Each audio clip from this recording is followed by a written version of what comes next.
2022 meeting of the Concord Historical Commission. And to begin, this is it's a virtual meeting, so it is being recorded and minutes are being taken. I will take a roll call of the members of the commission, and please answer by your name and present. I'll start with your first name though. Nancy? Nancy Nelson. And what else did you want? Present. I'm present. Alan? Alan Bogosian, present. Michael? Michael Capizzi, present. Chessie? Chessie Cataldo, present. And I think that's it. So we have a couple members who are not here. Maybe they may join us, Ryan Hanley and Rebecca Lemaitre. I'd like to welcome, I know we have a fair number of folks here for a couple of the issues that we'll get to later, but we will start right away on the first agenda item, which is the Wright Tavern preservation restriction and ongoing discussion. Tom Wilson and primarily from our, we'd asked Chessie Cataldo, member of the Historical Commission, to work with Tom to adjust some of the language. So how about if I turn it to you, Tom, first? Thank you. Good to see you all, as always. Actually, Peter Nobley is also our vice chair of our group, and okay, he's joined us. But Chris, why don't you pick up where we came in terms of the discussion? Yeah, there she is. And why don't you pick up in terms of our, well, basically, because the issue is the public access, both the number of days and certain terms related to the public access. Yep. And so that's really that kind of question. So I think it's pretty simple. And I think and I assume you all have seen it. And are there any questions related to what the proposal is about? So and Tom, if I yeah. Oh, go ahead. Sorry, Go ahead, Peter. No. Peter, how about you explain it first? We'll go with you first. Well, I was just going to say, Tom was not able to make last week. So Chessie and I talked, and Chessie, just to say, we've reviewed that language with the church board and the trustees, and there were no comments or objections. So we're basically okay with it. Okay, great. I think one thing I want to mention is that I want to make sure that everyone on the commission is referencing the correct version, the version posted. Okay. Yeah, I was just about to ask Anne, could you put that up? Because I have one with red and blue and one with red. I think the red only is yours, Chessie. Well, yeah, and the one that's posted with the current meeting documents is is a prior draft. We want the October 20th draft, but so the one that's posted is October 17th. Okay. Yeah. Oh, and we need October 20th. Yeah, which you should have in your email. Anne had also circulated it by email, but it's not. I just probably just looked on the website or on our site. Yeah, so Anne, is that something you have? I will try to track that down. I do have it. If it'd be helpful, I can do it. Okay. Awesome. That would be great. Yep. Sorry, I missed that. Is that right? Let's see. That's right. Right.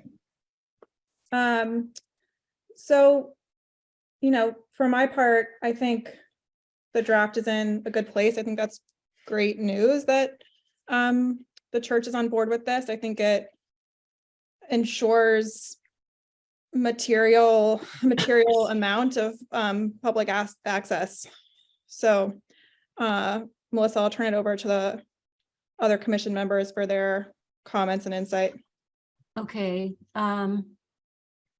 This is the draft that you had reviewed and commented on by email last. Nothing has changed since then, but I do know there were some comments. So other members, do you have any comments about it? I mean, I feel, and I talked with you, Chessie, about this, that as long as, unless otherwise mutually agreed upon by the grantor or grantee, it always allows us the option to come back for additional discussion, right? And this provision does allow that, right? That's right. That's right. correct. So The only thing that's not defined is the number of hours. Yep. And we look, if you remember that worksheet that came, that benchmarking study that was included with the document, The average hours for the properties that were open that kind of were relevant to us was about 4 hours a day. Yeah. So we would be comfortable with that amount, if that's acceptable to the committee. That was like from 10 to 2. I mean, we're gonna do a lot more than that once we get ourselves going, but it's really trying to assure what's a minimum acceptable amount for the town. Other members of the commission, you have any response to that? I don't care about the number of hours in the day, but I had my hand up for another one. Okay, speak, please. Jesse, I was a little confused about why it says the grantor may provide public access contemplated under this provision by guided tours. I'm fine with that. But then it says nothing will prohibit. And could we just say by guided tours, timed entry admissions, advanced reservations, or capacity limitations? And I had wanted to put in fee-free days because I think the biggest traffic for the bookstore or the gift shop is going to be from people who walk in, and maybe if sometimes admission is free or low. But anyway, I would just, is it a problem? I think on the first comment, I think we could just make them 2 separate sentences if that would make it potentially clearer. I think they're speaking to 2 different closely related but different ideas. So I wouldn't want to. Aren't they all public access? That's what I was having trouble with, that guided tours we're accepting that as public access, but also timed entry admissions, advanced reservations. And Right, timed I see entry what you admission mean, would Karen. apply to, a timed entry admission could be for a guided tour, or it could be for any type of, for general admission or. Yeah, general admission, also. Right, Maybe I would be part of public access. yes, So I that think was we the only could, thing. there I'm could, sorry.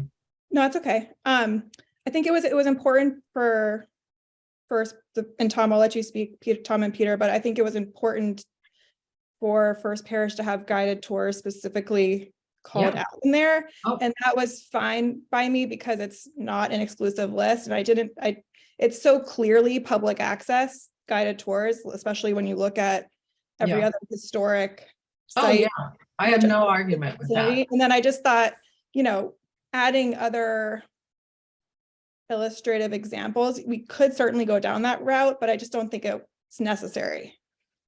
Okay, but I'm confused because it seems to put guided tours at the top, which I'm guessing may not be their big income producer. And so I think it's fine to allow that. But at some point, we're going to have to think about what public access really is and what it includes. And I know you had taken out the meetings Mhm. by, which I thought was correct also. So, okay. Other comments, Mike, Alan, No, I'm happy with the number of days. That was my issue before. Yeah, Michael? yeah, I'm happy with that. But I would like to go back to Nancy if I may ask her. So is there verbiage in here at the moment that you're uncomfortable with, or did I misunderstand that? It just seemed that when you say nothing in this provision will prohibit the grantor from using a couple of other things that provide for public access, it seems to make those less important. I don't know that it's that important. But at some point, we're going to have to think about what public access really is. It's more than group tours. I think the tavern folks would say, yes, it is. But so there are many ways they can provide for public access. That was all I was trying to get to. So does not need to get resolved this evening or before this verbiage is finalized? Is it something that you feel comfortable negotiating down the road, or do we have the option to do that? Or I just think it reduces other things, but it leaves out general admission. It leaves out free days, which would provide also for public access. That's my only thing. I'm not going to I'm not going to put a stake in the ground on it. Yeah, I don't see that don't- it precludes. I don't think it precludes any of those things. I don't either. No, I It don't think it does, but it doesn't include them. It only calls out guided tours, that's all. It just says it may provide, but nothing would I know, prohibit. I blah, blah, know, blah. I know. So I think it's quite open, frankly. Oh, that's fine.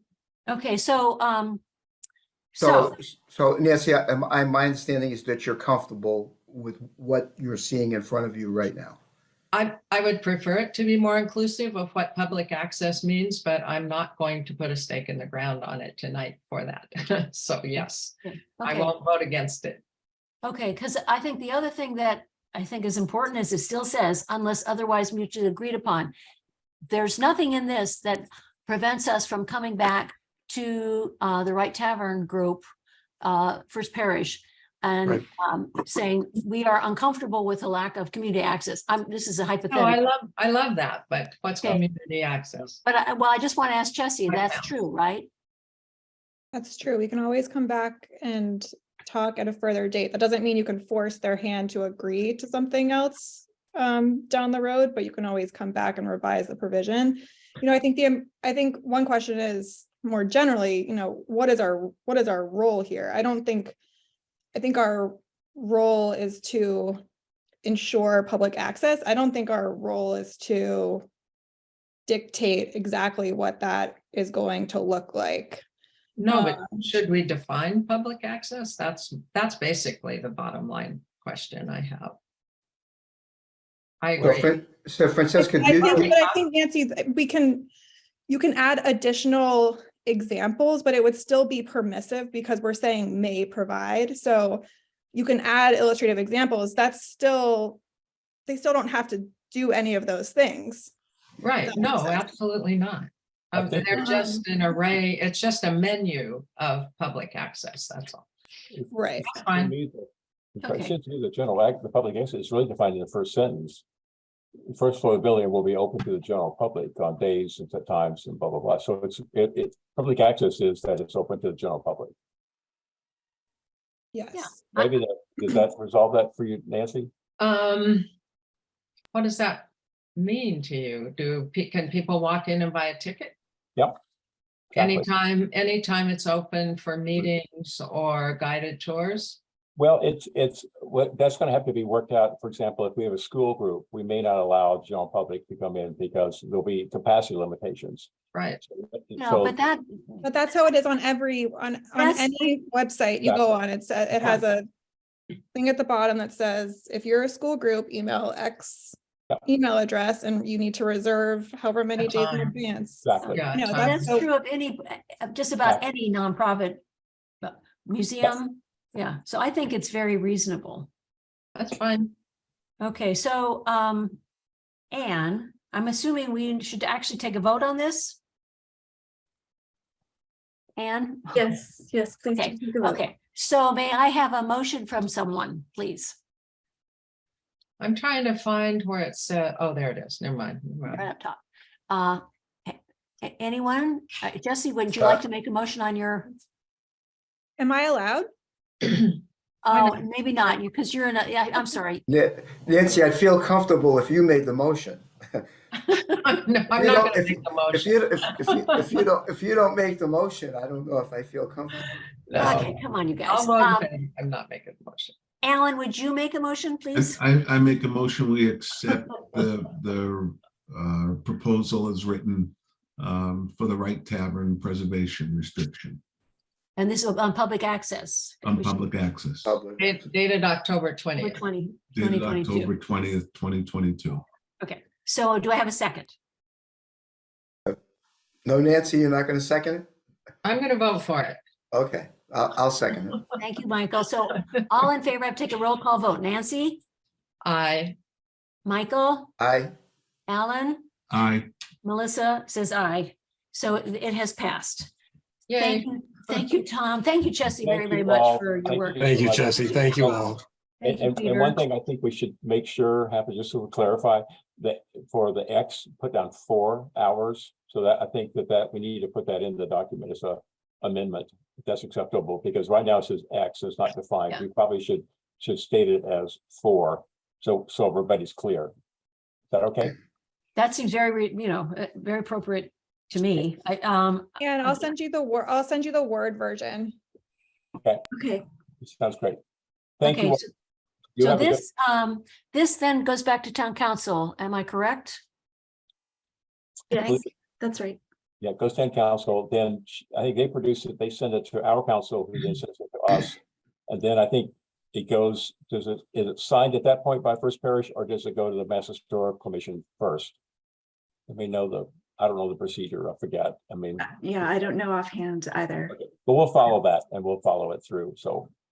But thank you all very much. This has Well, been, thank you for. By the way, Thanks, I'd Tom. just like to say, Tom, Peter. you know, on behalf of me, and certainly I know everybody that knows, you put a lot of time, effort, energy, extraordinary commitment into this. I think it's wonderful that the church, is moving ahead in this direction. Francesca, thank you for taking time out of your busy schedule to work on this. So all compliments to all of you. thank you, And, Michael. and make sure Nancy gets happy. Yeah, I'm happy. absolutely I'm right. happy. All right. It's a long journey together, and we're not done yet. We got a lot of stuff to. Yeah, you I know do. you- You have a lot to do. tell you Oh, about. yes, you do. I know. You'll be Okay. well. Have a good evening. Thank you. Good Thank you evening. very, very much. both of Thank you guys. all. Thanks, guys. Okay, so the next item on the agenda is on the preservation awards. I just was going to give all of you an update. I'm hoping that in this week's Concord Bridge, there's going to be an announcement of these and an encouragement of people to submit applications. We have a date. The preservation awards will be on Thursday, May 18th at the townhouse. It worked out, I assume, like at 7 o'clock. I think I've told you before that the advisory committee that we're putting together includes our own Ryan Hanley, also Peter Nobley, who was just there. And it was an architect and former chair of the HDC, Annette Bagley, and Annette is recruiting maybe 1 or 2 other folks as we speak. The other thing is I'm going to ask about getting on the agenda for the HDC's November 22nd meeting, if possible, just to promote the preservation awards and encourage them, because I think they often are the people that know of projects that may be eligible for nomination. So, and also if any of you folks know of anyone, Alan, you do a lot of work here in the area. If there's a property that you think would fall into any of the categories for these awards. So I'm gonna put my brain, I'm gonna do a little thinking about that, but Yeah, yes, because it's definitely a you few. probably have worked on some, so. Yeah. Okay, so then moving on. The Wheeler Harrington House, this is sort of on the agenda really as maybe to let some of the other members know that a couple weeks ago, Nancy, Ryan Hanley, Anne, and Marcia Rasmussen all visited. Am I missing someone, Nancy? Visited the Wheeler Harrington House to see kind of the state of the house after the last tenants left. And my understanding still from Marcia Rasmussen is one of the things she wants to do before she does retire is to convene a charrette to engage the community to determine what they think might be the best use of the house. And But I'd the like whole to. property, I think. And and the whole property, that's right, because I forget, it's a lot of acreage. I A lot. don't remember how much, and it is I'm not sure the proper fur, but it's under the aegis of the Natural Resources Commission. But we have a role in recommending the care, certainly of the house. So Nancy, you have anything you'd like to report? No, I think you've summarized that really well. I'm looking forward to seeing how the community around there will be involved. I don't know the status of Marcia's efforts to put some bones onto the idea of a charrette. So we'll be looking at that in the future. I thought she was, you're in the CPC. I thought they were going to submit a grant proposal, right? They did, but some of the details aren't there, I don't think. Okay. But anyway, so I just put that on there because I do want, us to keep thinking about that. there's a lot of opportunity there. I just, and there have been some good ideas. One really interesting thing at one point was the idea to reconstruct one of the oldest structures in Concord and put it inside a bigger structure so that you could view the much more fragile older structure. And Yeah, it was the Ball Benson barn. Yeah, Yeah. thank you, Ball Benson. Yeah, Yeah. from the 1690s. Yeah, very Yeah. old. Okay, so then another thing, just a little update on the oral history program. Anka Voss from the Special Collections, so she writes a quarterly column for the Discover Concord magazine that is distributed throughout the town, and she is going to focus on the oral history program for this issue, which I think is very timely because I think I have asked Carlene Hempel, who did the interviews of the Emerson Hospital staff, if she might consider also writing an article for the newspaper. So those are to elevate the oral history program for the town, because there are a number of people that are very deserving of a history before they move on, and we miss them. So that was an update. Now, the other thing, the next item is the Squaw Sachem Trail discussion. And we have a number of neighbors from the Squaw Sachem Street who are with us tonight. Led by, I would say, Joel Patterson. Is that, you in one of those squares? Hello. Thank you so much. Joel has done an enormous amount of research and I think connected with his neighbors. I was hoping that Jim Sherblum was going to be able to join us. I thought he was, because as you know, he has participated in other meetings of the Historical Commission. He's done his own research, and I don't know, Joel, if you and Jim have connected. I know we haven't personally, no, but he sent his the paper to, and we circulated to all our neighbors. Okay. So maybe you could share some of the interesting, because I haven't been able to send all the stuff that you've sent to me. But the number one thing is, I think you agree with all of us that we need to change the name of the street. The appropriate name, I don't know. The other thing is Elizabeth Hughes, who would represent the planning division, I think has a little bit more information about the steps involved, could not join us tonight. So that will be, we'll keep working on that. But perhaps you could share with the rest of the Historical Commission what some of the things you found. Sure, I'm happy to do it. I just want to, two of our great neighbors are on as well. Tim and Lee are here as well. And they, I will say for our little trail, everyone has taken a lot of research and done deep dives into both the legacy of Squaw Sachem herself and the actual origins of the street name and where it came from, how it came to be. And I think we are left with a pretty comprehensive view of both this amazing leader as well as, how she was represented and the timeline of when the street came to be. I don't want to get into it too much of the weeds with everybody, and it's certainly if Lee and Tim want to jump in with any history they've covered on their end, please do. But we recently, Anka has been fantastic. We had a great sort of research session with her and really pinpointed down that the Squaw Sachem Trail was officially formed in 1937, but it came out years, even a decade before, with William Wheeler's whole plan of the entire neighborhood. I mean, he basically designed and came up with everything, all the names. He came up with Musketequid, Neshotic, Musterfield, you name it. I mean, he sort of had his imprint on it, which I think is great and was really fascinating to find. I actually went to the old town records. Is the William Wheeler himself paid for all the paving in the actual formation of these streets and trails. I found that utterly fascinating that he sort of believed in it so much that he sort of came up with the funds to make it happen. Cool. We also found out the Squaw Sachem Trail was indeed private from the very beginning in the late 30s. And it was transferred to when he passed, it was transferred to his wife. and then it ultimately ended up, they didn't have children, unfortunately. So all the land around Squassacham and a lot of Neshonoc and Muscataquid ended up going to his nephew.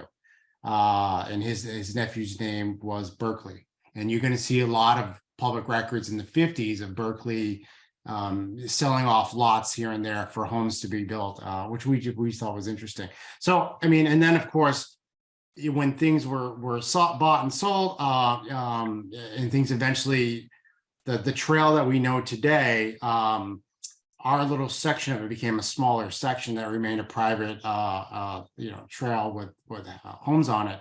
But the rest of it extends for the Concord Land Trust. Yeah. And that all that land was eventually deeded to them and passed over to them in the 2000 era, and sort of lives with them today. And they kept the name, obviously, of Squassacham Trail, which basically loops around Neshonoc. So that's kind of the shortened version. There's a lot more I could get into, but that's the sort of the nuts and bolts of how William Wheeler sort of devised this whole community and this whole area, and came up with this plan for this little private section, which was a dirt trail to begin with, and a lot of it is still to this day a dirt path, and go from there. Now, the other obviously part of the conversation is Squassacham herself and her legacy, which I'm not sure how much you all are informed of, but I mean, it was quite remarkable, everything that she did for Massachusetts on whole. And sort of, I think the challenges that we have and what all the history and everything that we could find, we're sort of at a loss to find her real name. And I think that's the point where we're looking for guidance and sort of input on if we do change the name and drop Squaw. Certainly Sachem is now the male version of chief, Well, and that leader, yeah. doesn't really help us honor her. I'm not sure that's actually correct, Lee. A couple things, and I don't disagree, we need to come to resolution on changing the name, but it's far more complex the more you dive into this. This all stems from Deb Halen's declaration. Yeah. I just want to make sure that the group understands that this is highly controversial, because it's controversial because it puts opinions of Eastern tribes versus Western tribes. And there's been quite a lot written by the Wampanoags and Narragansetts about the issue of the use of the word squaw. Yep. And they have actually, in multiple case reviews, and Dr. Peters at UMass has actually extensively commented on this. It's not derogatory in their language, and their position is basically to take the language away because, for lack of a better term, white oppressive groups misuse the term means they're losing part of their own language and heritage. Mhm. It also speaks to the issue that the tribes don't consider themselves necessarily monolithic, and that it's Western versus Eastern a lot of times, and that needs to be considered. And there's been quite a lot that I actually there's a blog called Being Narragansett. There's also a Wampanoag language preservation project. The work that I dug into, and I have tried to reach out to some of these people. If you look at the etymology of the word,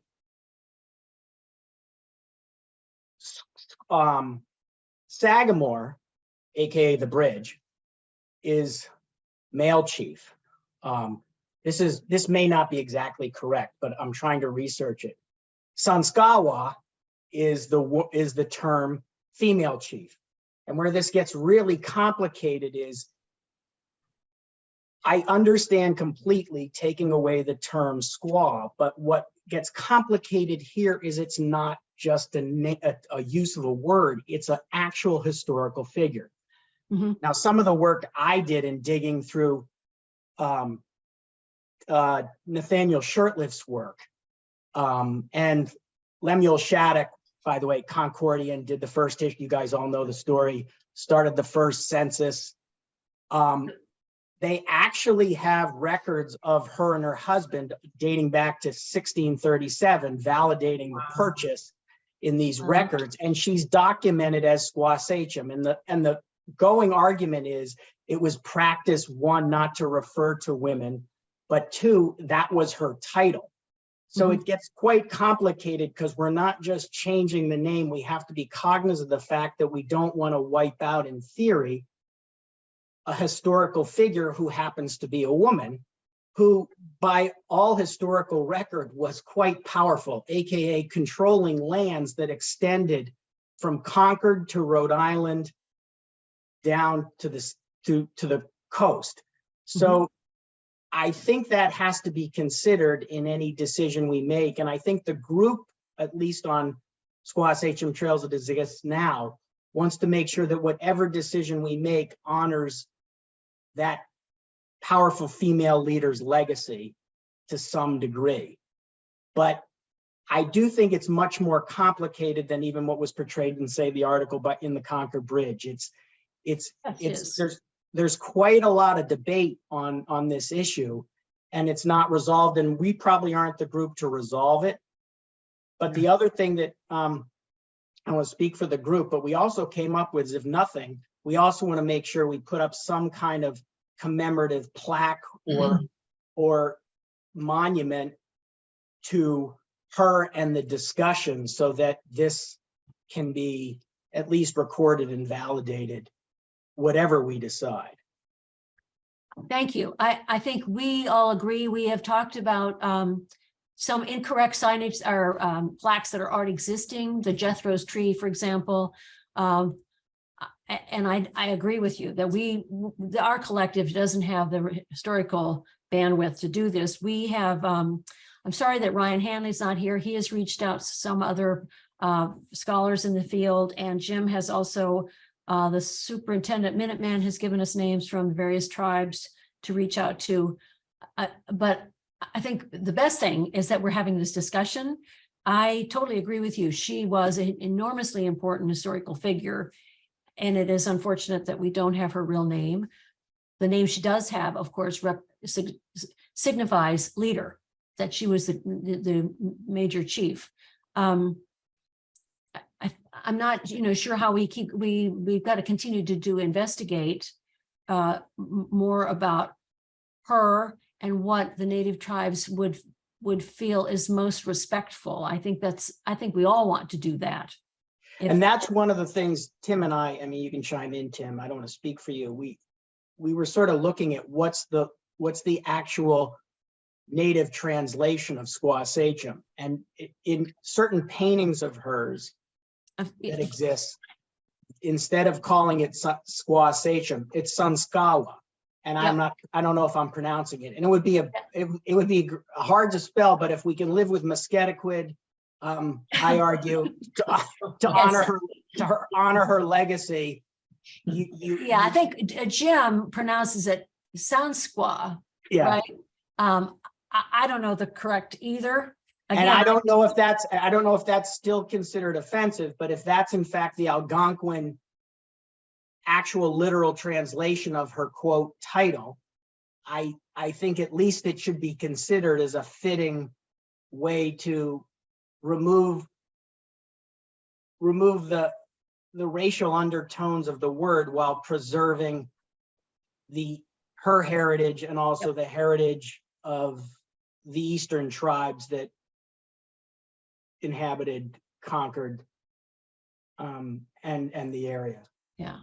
Other members of the, so I don't know if you've got your entire neighborhood here. I know there are not that many houses on that street.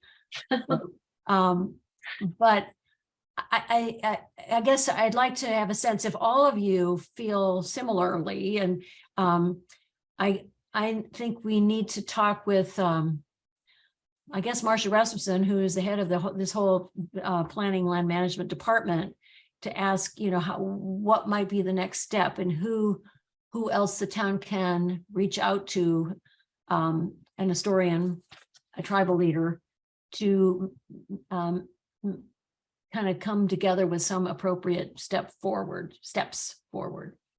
And then reconvene the group. I mean, maybe this is something that we could do outside of certainly a meeting like this. I'm always cognizant of public meeting, but I don't see that this would be, I don't know, would this be treading on the public meeting law? Research. It's a neighborhood research group. It's research. At Yeah, any rate, Sorry, this is Tim Donahue. I will say Yeah. that Tom and Kristen first were unable to make this meeting. They're also landowners on okay, Squaw Trail. so that's great. So actually, so Joel, can I ask you, since you got my email, if you would send me the names of all the folks, maybe in emails, and then I will reach out to Marcia and ask her, because I honestly don't, I know we need to do more research, but I think, and we also need to come to a consensus. I think maybe we have, that people want to honor this woman appropriately. How that's done, I don't know. We, on the historical commission, we've talked sort of about maybe putting up a plaque or, but I think there's, we need to do more than that. And I also am very cognizant that the Rev 250 celebration is coming up. I serve on one of the committees, and we've had a variety of community gatherings about it. And I think pretty much to a person, most people feel that not only do we honor what happened in 1775, but we acknowledge the people that were there that we didn't acknowledge then, which would be the native tribes, the Black Americans, Black colonists. So my hope is that we come to some resolution in time for the 2025 celebration. So it gives us some time, but things can move slowly. So at any rate, are there others who have, Joan Ferguson, hi, you're there. Will you represent the land trust? And you're muted. Almost had you. Yeah. Can you hear me? Yep. Great, yeah. Yes, I'm on the board of the Concord Land Conservation Trust, and Joel has been in communication with us, and our executive director, Jane Gerber-Chevalier, is also on this meeting to keep us up to date on all of the great research that's being done and many of the deliberations that are ongoing. So of course, the Land Trust is also a landowner on Squaw Trail and is very interested in this debate, and it's not really a debate, in this discussion and research, and very supportive of all these efforts. And yes, I think finding out what a name change might be and who is going to, from the Native American community, is going to be, who's going to speak for this, are kind of crucial questions. And then all the legal ramifications of a name change in terms of, but I understand that this is sort of an ongoing process. As I say, we're very interested. Well, thank you. Yeah, you're right, because, it's, if you really do change the name of the street, there's, there's bank records and blah, blah, blah, blah, the registry of deeds, it's all kinds of stuff. Which, we would have help with understanding all the different, ramifications of it, but that's something for you guys to think about. Sure, and I think we have a bit of a template. The town of Great Barrington just did this in October. Yeah. They just officially changed a squaw name. And, obviously the trustees did it as well. Obviously, they didn't have to go through the enormous amount of paperwork as you would a street. But, I think if we follow their playbook, we can, I think our immediate hurdle is exactly what Lee was saying, is determining what is the appropriate sort of the name or maybe a what are like a few names that we all can sort of have on a short list and see where we go from there. I don't, but having as much input and insight as we can get into this. At the end of the day, we're honoring her, but we're also honoring William Wheeler's sort of inspiration and sort of, as the one who sort of put this all in motion. And he certainly felt strong enough that he wanted it, Squaw Trail. So I think it's on us to sort of figure out what that looks like. I agree. Thank you. Any other comments from, well, from the folks? Yes, hi. Oh, hi, I'm Jamie Patterson, Joel's wife. I've been in the background, but the one thing I can contribute is I believe the pronunciation is Song Squay, because I listened to it Squay. multiple times online to see what that would sound like. That's it. Well, thank you. Say that again. Say it again. Song Squay. Thank you. Song Squay. Yeah, because again, Jim Sherblum, who was the one who brought it to us originally, her Song Squay of Mystique. He pronounced the song squaw, and I think Anne Clifford, who's here with us for the our senior planner, they were pronouncing not Sachem as Sachem. So there's a lot of, I think, misunderstanding all the way around. Totally. And I was just concerned that if we're worried about squaw, if it was pronounced Song Squaw at the end, are we avoiding the issue or not? So Song Squay, who knows, team. But I love that everyone is focused on honoring her. She's an incredible woman. This is an amazing community coming together to try to do this. So thank you for everyone who's put in so much effort. Well, thank you. Fascinating. Any members of the Historical Commission, any other comments? So I will kind of push this. I mean, I will, reach out to Marcia and I'll get all your names and we'll figure out what the next thing. And to Jim Sherblum again and Ryan Hanley, who is not here tonight, but he's a member of the commission who is reaching out to a couple of the professors, a couple more from Amherst, as well as the UMass person. So thank you. I know I thank you very much for participating tonight. I knew we weren't going to resolve anything, but learn more, and I'm really grateful for your interest, and I hope we do. Yes, hi Lee. Yes. One last question that maybe you guys discussed quickly. Who ultimately makes the call on this as a private road? There seems to be some does the board know who actually? Now, I'm not saying I necessarily want to. What I'm trying to figure out is who, as a private way, and I've heard it played and outlined by different groups differently, who ultimately makes the call on this? I was told by Elizabeth Hughes, who's the town planner, that depending if the road was originally created at town meeting, it has to be approved by town meeting, the name change. But it is not clear that this road was created at a town as a result of a town meeting. I can answer that. So Anka and I extensively looked into that. Okay. I can answer this emphatically. It was not approved at a town meeting. Okay. That's why we don't get plowed. William Wheeler, he owned all this land and he made the road his family made the road themselves and said, this is what we're doing. So yeah. That Okay. much I know. Well, That's then great. there you go. That's a big hurdle. So that's where I think Marcia Rasmussen will be a big help, because that was one of the kind of the hurdles. And so you passed that one. So that's easy. You don't have to go before town meeting. That's always a blessing. Thank you for clarifying that, because I've seen it written multiple different ways, and Okay, so, well, to be continued.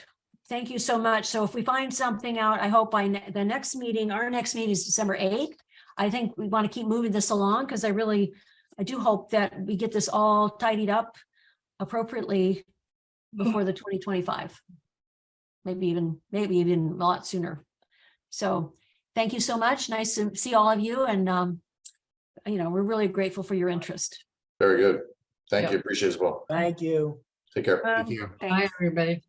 Bye. So for us, who are still in the meeting, the next item is the Scenic Road Bylaw Rules and Regulations update. The update I have is not much. Last night, I did sit in on the Public Works Commission meeting, and it was because it was on their agenda. All of you should have had in your packet. I hope you had a chance to read it. What's your current email? The document that was on our webpage included comments by Elizabeth Hughes, as well as additional suggestions, recommendations by the CPW. I don't really think we're going to get into it tonight unless you would like to maybe go through it just to, I don't know, if Anne, if you can pull it up. There is one section Are you still there, everybody? I'm Okay. here. Just give me a minute. Oh, there I go.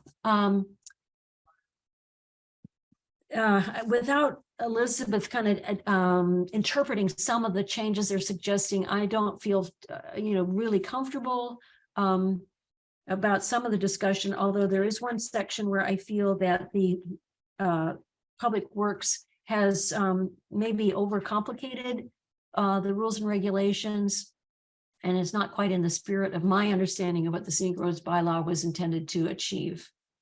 At last night's meeting, they did not, in fact, take up the kind of point by point rules and regulations. They were actually quite generous about, commenting that this should be a collective assessment of these rules by the Planning Board, Historical Commission, and the CPW. Here we go. Sorry. I know we got so many. Here it Yeah, is. here they are.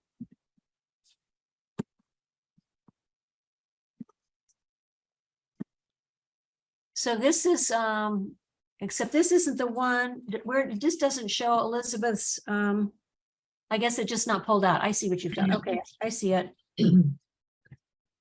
So actually, if you move down to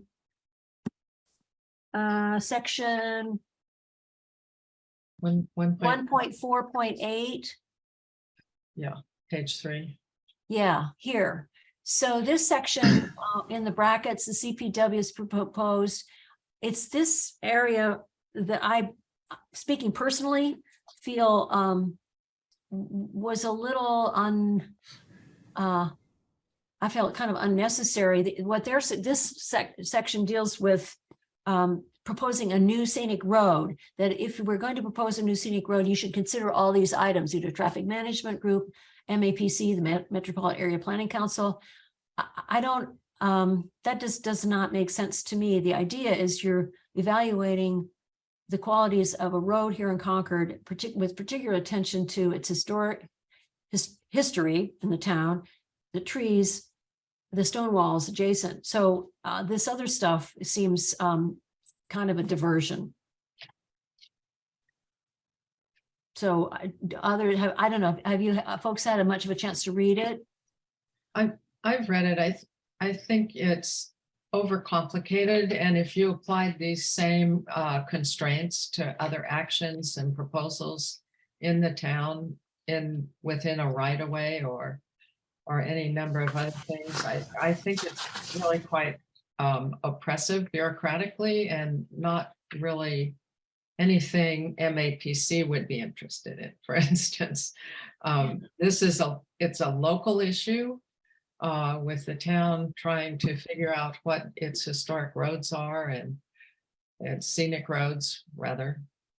So I think it's a little bit of an onerous section, to say the least. Michael, Alan, Chessie, any other comments? I know, I read it, and certainly these documents referring to this subject are always subject to modification, but at what point, I mean,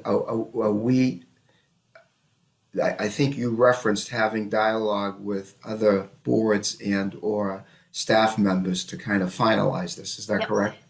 Yeah, Right. yeah. Right, I mean, and then what does it do? Go to town council before it goes anywhere else? or- Yeah, so it has, the three primary committees are ours, the planning Right. board, and the CPW. Right. Ultimately, it's the planning board that implements these rules and regulations. Right. But the three of us have to agree, I think. And at last evening's meeting, that's what they said too, that they only, they presented it sort of like this. They didn't even go into this much discussion. I think what the Alan Cathcart, the chief of the DPW, was maybe going to have a more focused meeting just on these.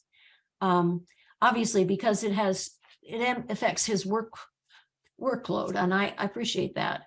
I guess, will they take our suggestions to heart, or will they just give us lip service on this? Well, they need to, because I we think- all kind of ultimately have to agree. So is this a is I'm just curious, and I don't, is there a way that the historical commission can set up, several meetings to review this and discuss it, and is that Yes. something that we can do or you can do and get this in Well, motion? Tonight is sort of the beginning, because. No, not tonight. No, I know. No, But but I going wanted, forward. specifically to really have you zero in on some of these. Again, Elizabeth could not join us tonight. She has a Right. conflict with the zoning board. So should this be just kept on the agenda till the next meeting? Yep, it will be. Okay.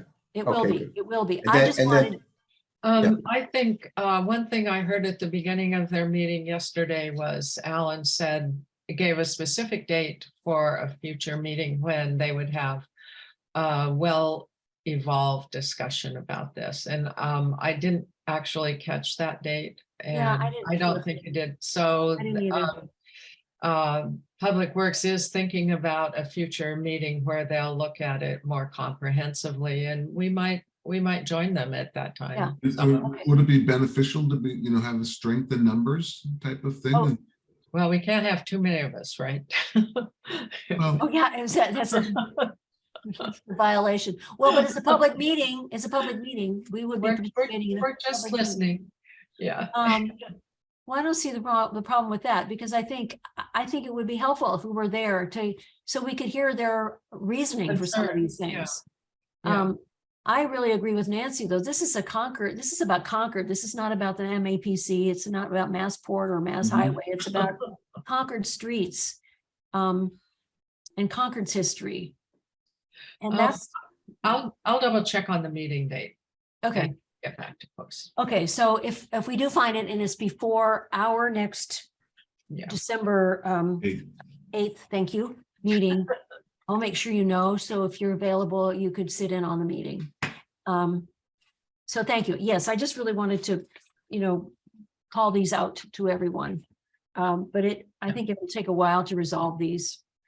The next item, the Route 2A, Section 106 review. I know that Nancy spoke. Michael, you were present, and Chessie, you were present, and I was as well. So I'd maybe Nancy, if you'd like to kind of lead what you to take away from Friday. This is the next step among many that have occurred over the last almost 2 years. And you guys have seen an array of letters that the Historical Commission has submitted over time. And what's not there really are the DPW letters always, and those are interesting too, but I'm trying to put together a more fulsome history. So if anybody has questions, they can call me and I might have the answer. But the new plans have some things that we've always been concerned with in terms of the Concord Historical Commission's comments. And two of the most important things right now is that Mass DOT is proposing not to have steel-backed wood guardrails. And in addition to slowing down the traffic, all the parties that have had 2 cents to say about this project have said how important it is to have the steel-backed wood guardrails. So Mass DOT guy said, well, I'll tell you what, this is risky, but we'll make you a deal.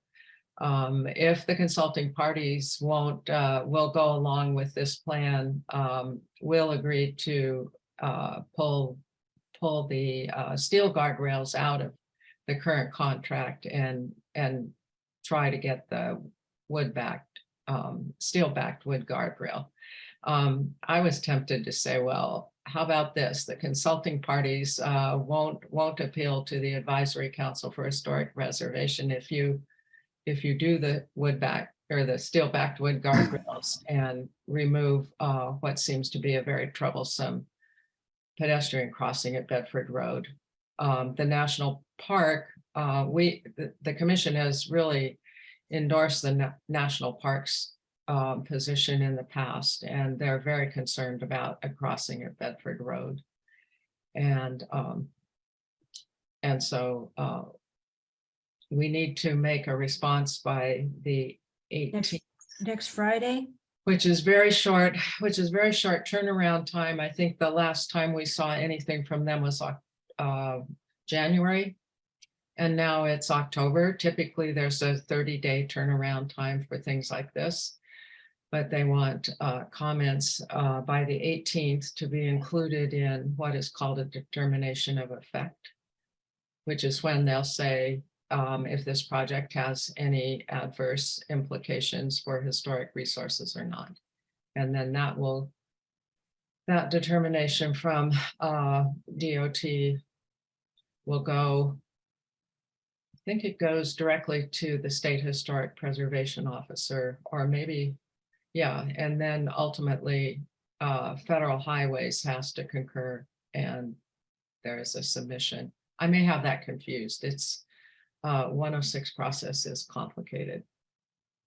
So I would be willing to try to draft based on our past positions and look at what the national park has said and see if we're still pretty much aligned. I think we are. But what's new in this plan and what was not disclosed at the meeting was the addition of 3-foot wide sections, shoulders really, of stabilized gravel along many sections along the road, in addition to 5-foot stabilized gravel sections at every crossing and every splitter island. So the visual impact of that is not insignificant and hasn't really, I don't know, it's just a new thing. And we, for the first time, were able to see the impact of the striping that will go around the raised structures for the pedestrian crossings and the splitter islands. And these things are supposed to slow down traffic. But those of you who were there, that's the first time we saw any real depiction of what these changes would actually look like. So Betsy Merritt from the National Trust for Historic Preservation, she's a very well-recognized person in the field of preservation, and she made a very impressive pitch for DOT to do everything they could to get these steel-backed wood guardrails in, because that would be a major step forward in defining the historic character of an all-American road, National Scenic Byway, and a national park in time for 2025. So yes, however, they kind of blackmailed us. I called it a transactional. You were nice, but I'm not. I it's kind of blunt, we'll do that if you okay the crosswalk. I think that seems, I don't know. I think we as the Historical Commission, I was talking to somebody at the Advisory Council for Historic Preservation. I said, I wish I had the wit to say, well, how about this? If the consulting parties agree, you will do the steel-backed wood guardrail, and you will take out the Bedford Road crossing.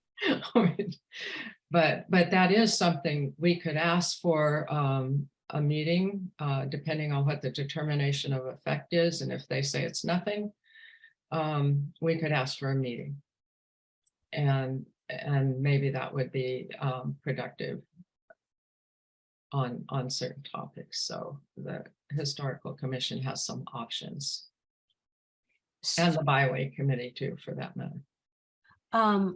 Well, Michael, Chessie, do you have more to add or comments, observations?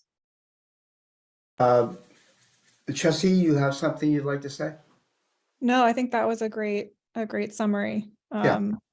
I think it was. I do think that there's lots of conversations going on and lots of communications between lots of agencies. And I do think that I mean, there are two things, and as some of you know, I've been, with the time that I have, I've been very proactive as a resident and certainly as a member to reach out to many people I worked with in the public sector, as well as people I worked with as a real estate developer. And I have two statements that I think are extremely significant that that we've all approached this from a historical perspective.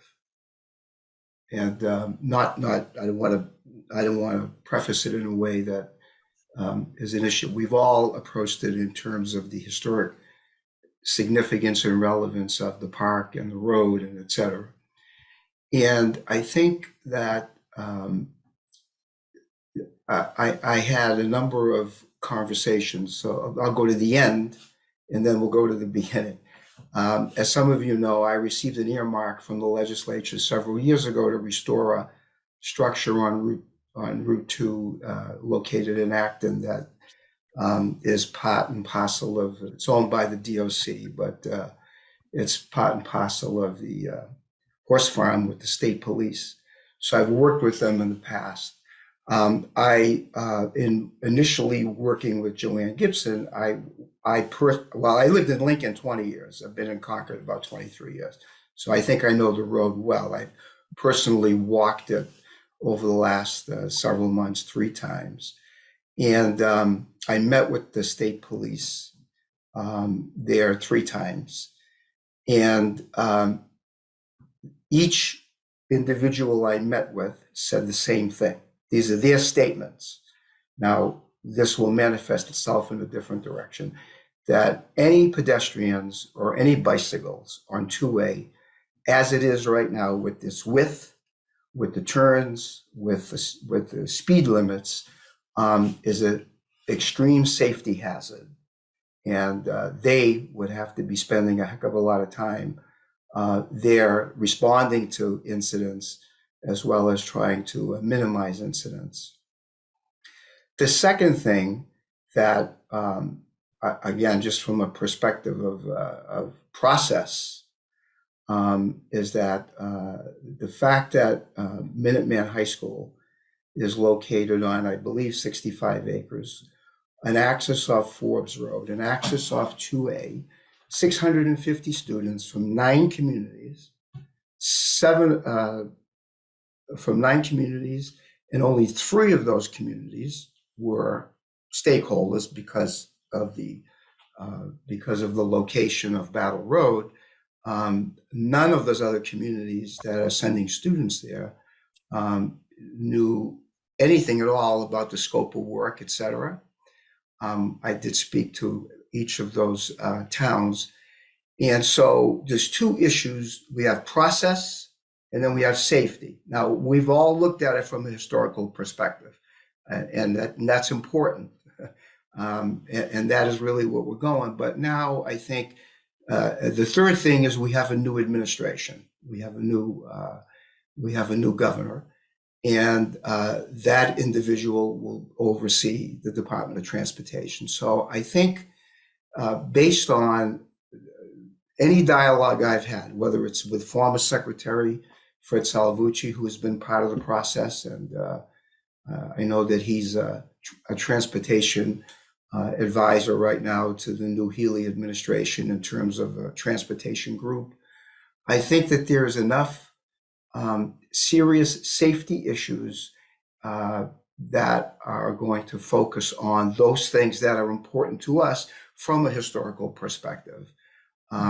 So I certainly, we are frustrated at where we're at, but clearly I think that in the next several weeks, I do believe that, that things will be moving in a direction where this process will, have I think a new focus. Not that I know something I don't, I'm just giving all the parties involved, because I have certainly said, well, if 3 state police officers are saying the same thing, has the Department of Transportation been working with the state police to get their perspective? Has these plans been run by the state police? Have they been, what has the review process been? Just the stakeholders, aside of whatever, approvals and permits, et cetera, that they have to go through.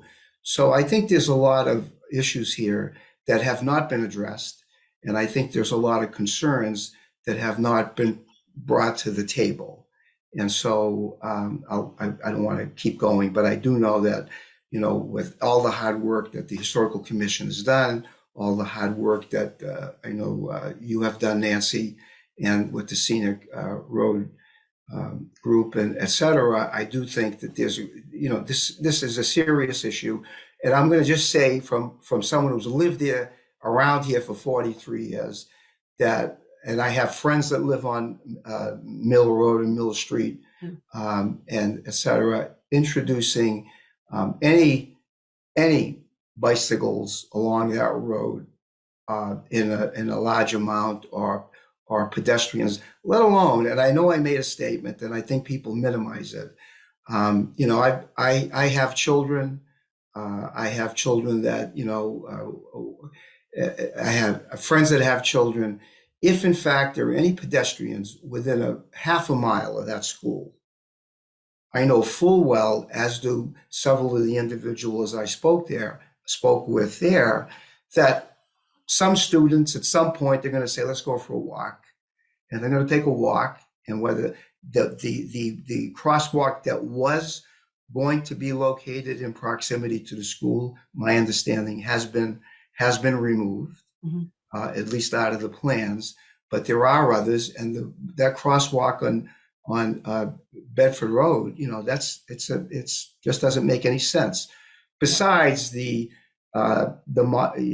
lighting and the paint and the raised islands. I mean, I travel from here to Weston every morning, and I lived, right there where the raised islands are right on 116. And, they don't slow anything down. People know it's there and they know how to get around it, and they're still, cascading down the road. So, the bottom line is, lower the speed limits now, see how that works, bring some policing on the road, get some cameras up there, which everybody thinks is a great idea. Get some cameras up there, get tickets out there, lower the speed limit.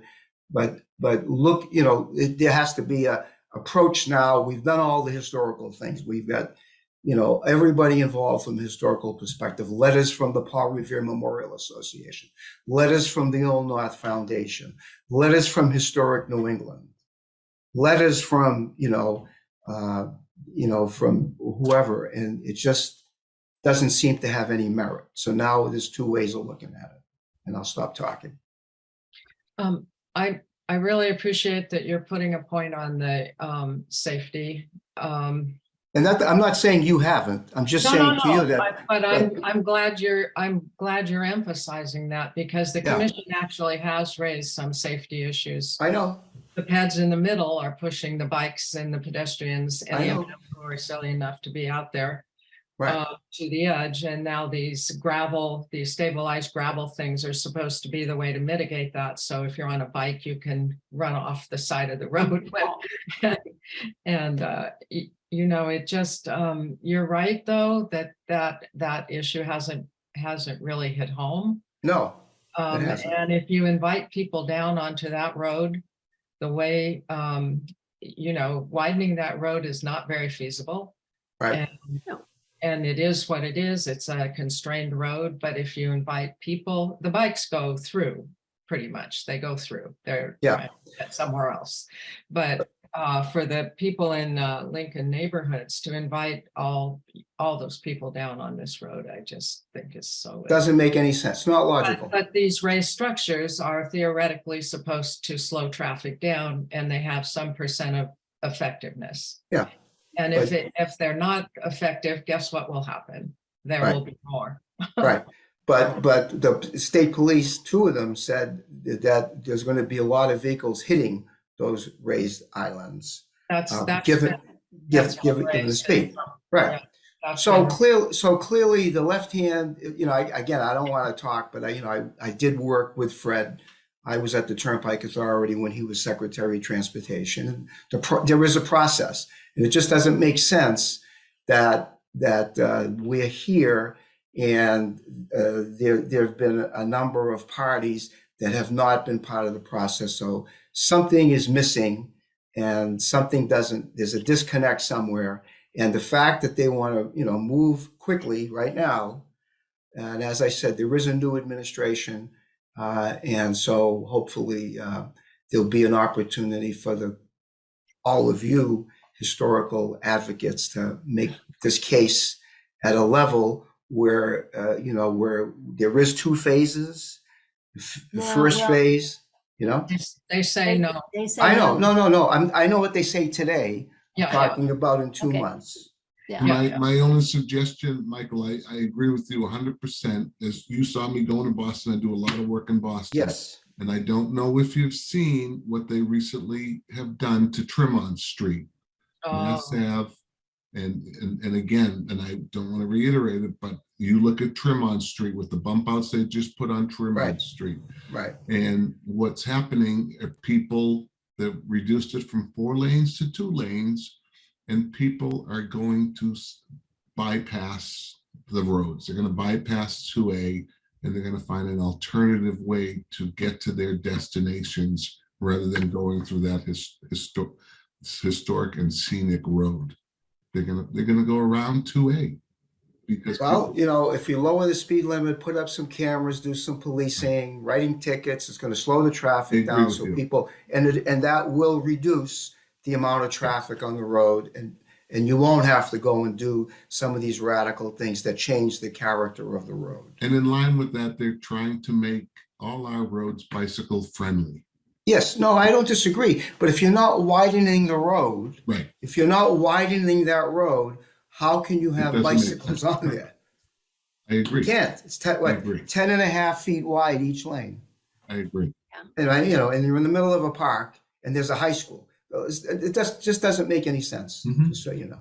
Well, when we asked early on, and Nancy, you know this better than I do, that they won't lower the speed limit.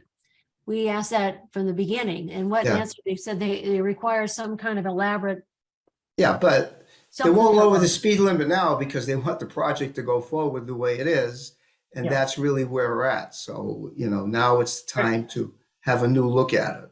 There's several things that could have been done to, non-structural things that could be done to help Route 2A not be a major thoroughfare. Number one, the classification of the road could be changed from an arterial to a collector. Now that Right. the national park has developed things along that road, there didn't used to be anything. Right. Now people are going back and forth much more often, and then altering the state route designation. Also, Mass Highways website says they are moving away from the 85th percentile standard for setting speed limits.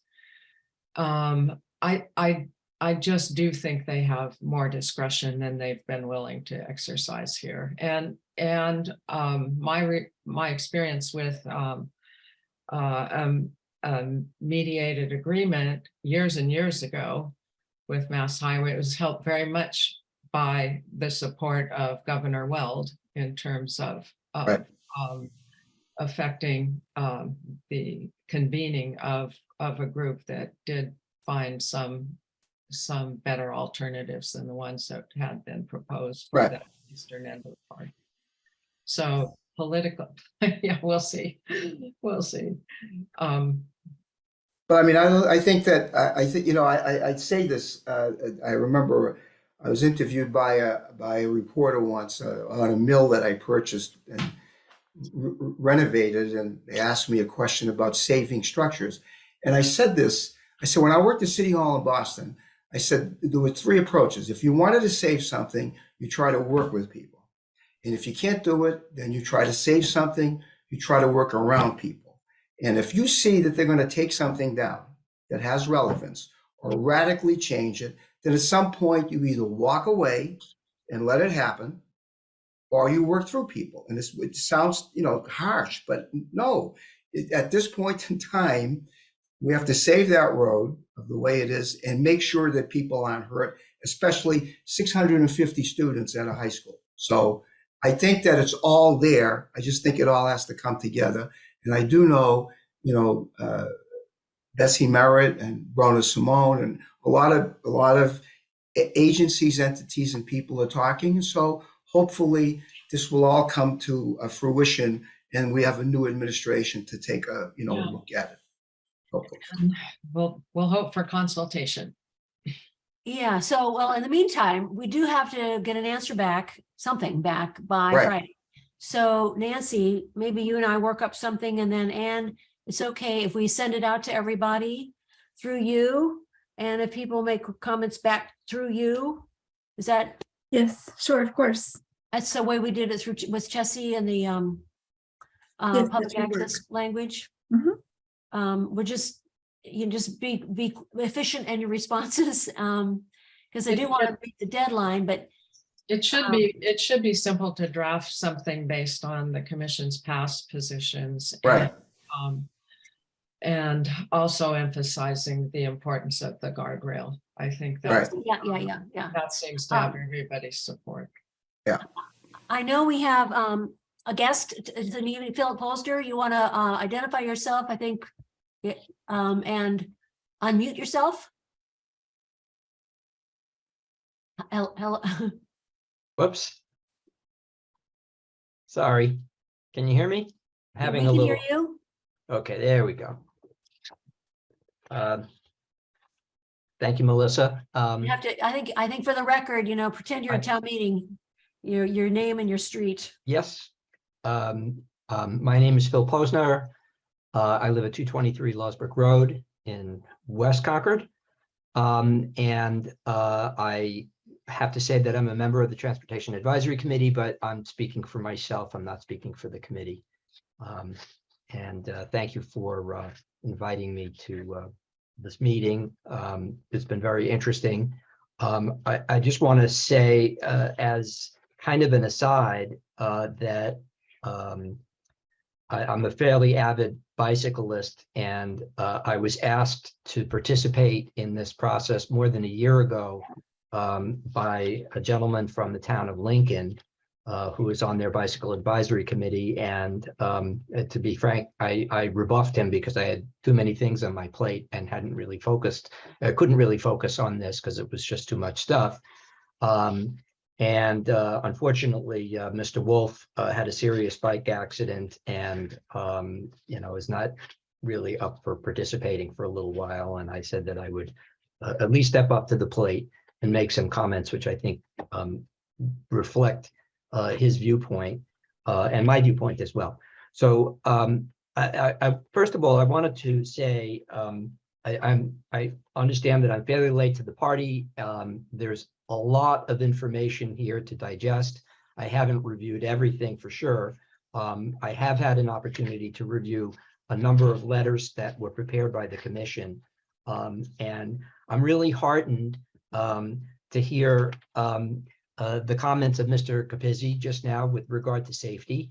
I'm really heartened to see what I perceive to be an evolution in the commission's thought process from the letters earlier on this year in January to the letter in late March, which I think went a long way to acknowledging that there's a safety issue here for bicyclists and pedestrians who are in and around the national park or along Route 2.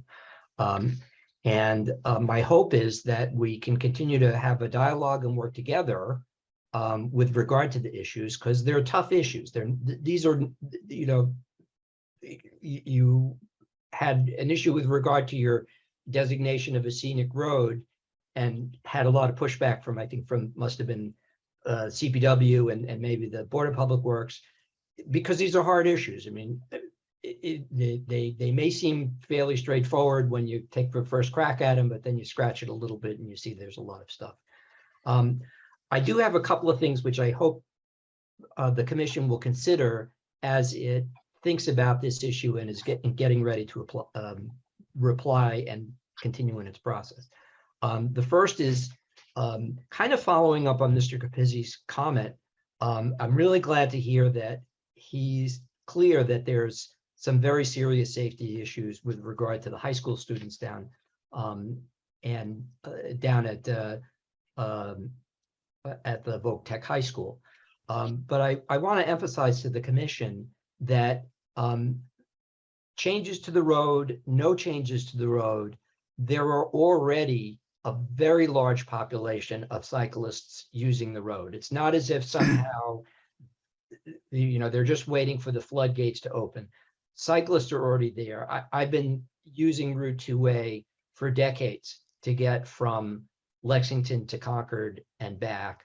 And I can tell you that from my personal experience of being on the road, it's pretty scary. There's not a lot of room there, and there's this cars drive at very high speed and don't really know how to navigate and deal with the situation. I can also tell you that if I had an opportunity to participate in this earlier, my hope would be that the commission would consider expanding the shoulders of the road, not necessarily expanding the motorists' route, but expanding the shoulders so that there's a larger bikeway, because in places there really is literally almost no bikeway. Right. It's pretty hazardous, assuming that cars are going at the present speed, which is somewhere probably between 40 and 50 miles an hour. Right. Because when I am no longer a bicyclist, but I'm a motorist, and I also drive that road very frequently, the predominant speed is somewhere between 40 and 50 miles an hour, depending on what stretch of the road you're at. So my hope is that in your thinking process, you'll make one other observation or take in some additional information. And this is where I don't completely agree with Mr. Capizzi. I also have traveled Route 117. I've seen the traffic islands over by where the railroad crossing is, and the traffic island, which is close to where the farm is and where Drumlin Farm is. And while I do agree that people try to get around those islands at high speed, I think people slow down a little bit. Can I just say one thing? They course. certainly slow down at the railroad crossing for two reasons. There's a sharp turn, so you have to slow down, and yes, there are islands. I agree with that. With regard to the raised islands at the intersection of Lincoln Road and 117, as I said, I'm there every morning. I know how fast the traffic goes there. So I'd rather not debate the issue, but I do agree that at the railroad crossing, they do slow down because there is a sharp turn. But we'll let that go. Yeah. So we can talk about it on another occasion, Sure. and get other people involved. But my hope is that the commission will avail itself of the opportunity over the next few days. I realize time may be short for you, at least in this next communication. But over some period of time, I hope that you'll avail yourselves of the opportunity to reach out to some design professionals with regard to roadway design in the broad sense, and also roadway design as the precedents are out there for scenic byways. And I guess there's, according to the website that I saw last night in trying to catch up, apparently there were 15 all-American roads in the country. And you guys can tell me if I'm wrong, but I was trying to figure out whether there were any regulations or design standards for all-American roads. And I really wasn't able to find anything. So, I just sort of poked around and saw some different roads. I looked at the road that's near Acadia National Park in one instance, and I looked at the Natchez Trace. I don't know if you're familiar with the Natchez Trace, but both of those roads have varying kinds of designs depending on how close they are to tourist attractions and that type of thing.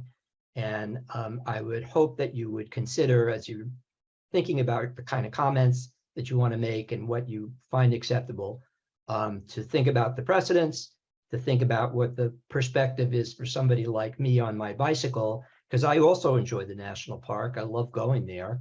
I love riding my bike, to there.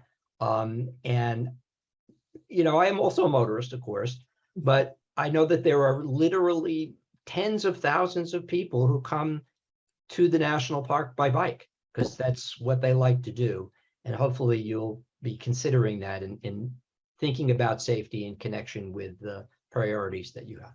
Can I just, I course, think please. I can help you a little bit on one thing. The Historical Commission has supported Mass Highway calls a road iron. And the lanes on Route Way for cars have been reduced to 10.5 feet. A problem that we see, and I was superintendent of the national park for a long time, and we know the danger of high speeds on. Right. But when you put raised structures in the middle of the road that are 4 feet wide, you take that same amount of paved surface away from the shoulders that are now available for bikers and pedestrians who are unlucky enough to find themselves on that road. So there are some of these splitter islands and other crossings are at grade. And that would hugely help in terms of allowing motorists the opportunity to swerve away from a bicyclist or pedestrian that they encounter in a bad situation on the side of the road. Now these things are supposed to be more mountable. I hope that's true, but I think we're going to see a drastic increase in problems on Route 2. Right. And by the way, Mr. Posner, I'm And sorry. I just have to say, I don't think we should diminish. This is not a conflict between safety and historic preservation. This is a problem of lack of vision for other Right. alternatives to slow traffic besides the standard thing, throw an obstacle in the road and Right. maybe people will slow down. Right. So, And I just want to add one statement, Mr. Posner. Those comments that I stated were quotes from the state police. The three that I met at different locations. I'm sorry, yes, at different times. The same comments about not widening the road and introducing all of this with a 10-foot, 10.5-foot lanes. So we'll leave it at that, and something will be in writing, and we'll look at that. I hope we continue to talk, because I hate to see safety and scenic roads or all American roads or beautiful Massachusetts country roads. I hate to see those things always be oppositional. Yeah, well, I think, one of my personal hopes is that, the various town committees and the staff people that support them can have, a somewhat more robust dialogue. Yeah. And we can work together to try to do our best in addressing these problems. And I think part of it's, the pandemic and the changes of administration and personnel and et cetera. But, my hope is that we can reestablish a good dialogue and back and forth and get people, sometimes sometimes you knock heads and you get agreement, sometimes you don't. But it's always good to have a dialogue, because I think the end result is better, especially in Massachusetts. I think we haven't universally done a perfect job in a lot of places. Sometimes it's cost a lot of money, but the one thing that I always think of when stuff like this comes up is the Zachem Bridge. And of course, the Zachem Bridge was part of a process that took a really long time, and it was really painful for many, many people, including probably Fred Salvucci. But at the end of the day, we have a magnificent architectural structure. It solves the problem reasonably well. The Central Artery project solves what was a horrific scar on the city. It's not perfect, but, and it costs way too much money. But I think at the end of the day, we, as a Commonwealth, we did a good job.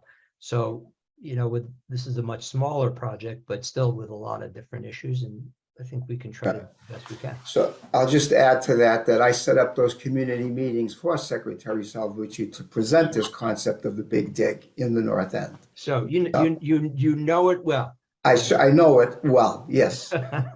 It's So just there too is a bad- process, and we all of us are all coming from the same place. And that is, we care about safety, we care about children, we care about bicycles, we want everybody to be safe, and we also want to preserve the historical integrity of our community and certainly of that magical road. Yeah. Yeah. Thank you. You know, it does feel like we weren't there at the beginning when they all started talking about this. Right. We weren't there. Right. So any Right. For a opportunity. year and a half, we weren't there. We were invited into the process at 100% design. Yeah. Right. It doesn't make sense. None of it, when you explain this to anybody, it doesn't make sense. None of it makes sense. No. You look at it from every perspective, it just doesn't make sense. And again, I think, I understand that people should have the right in our country to get on a bicycle and go wherever they like at any time, to be safe, make sure they're good. But no one is saying to you, oh, let's just preserve the road and eliminate no, we want to make sure it's safe and make sure we preserve the integrity of the road. Well, so we're still working on it. We have, this is one more letter. Nancy, as Nancy, you said, you're not entirely sure what the next step is. We submit this letter. Well, We get another 30 period. I thought there was another 30-day comment period. You get, I need to check the law. Jesse, I could help, use your help. But I think it's been explained to me that Mass DOT will make a determination of effect. That will go to the SHPO. That won't be public, but it will be reviewed, or does it go? It might go to FHW. Anyway, there'll be a short period of time where it will be reviewed, and then it will be formally transmitted eventually by FHWA. This is correct, to the State Historic Preservation Officer, and then the State Historic Preservation Office will have the opportunity to decide to agree or not, and then consulting parties will have an opportunity to ask for some kind of review by the advisory council. So that's something we could do. We could write to the. And appeal it's to the not advisory litigation, it's part of the review process and the approval process.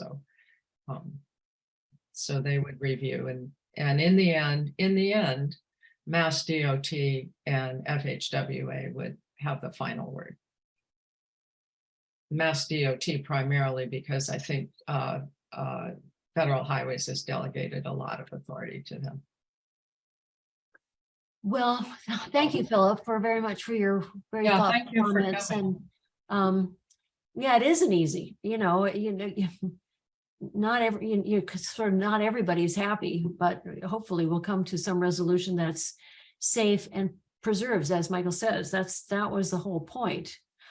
Our concern from day one, though, is that they just wanted to pave that road, just get it done, and really, it appeared not to take into consideration that this is a national park. It's not just another highway. So, any other comments? Alan, Jesse, Michael? No. Well, thank you. So we will, again, thank you, Nancy, who does the bulk of the drafting. I add a few little tiddly pumps, and then we'll send it out to you folks and send it back then through Anne. Okay. Okay, so we will move on to the next item. Thank you, Philip, for the agenda, which is just, again, the Historic Preservation Plan, which has been submitted for Carrie's signature, Carrie LaFleur's signature. That's the letter of intent. We again are getting support letters from the library, the planning board, the historic districts, and town archives. And so I'm hoping, that we will get this grant through, That's really great. because then we will have a big project to undertake over the next couple of years as we would implement this. And then the final thing would be minutes, unless there's, I know, there's one other thing I did want to bring up. I think it's on our current meeting documents.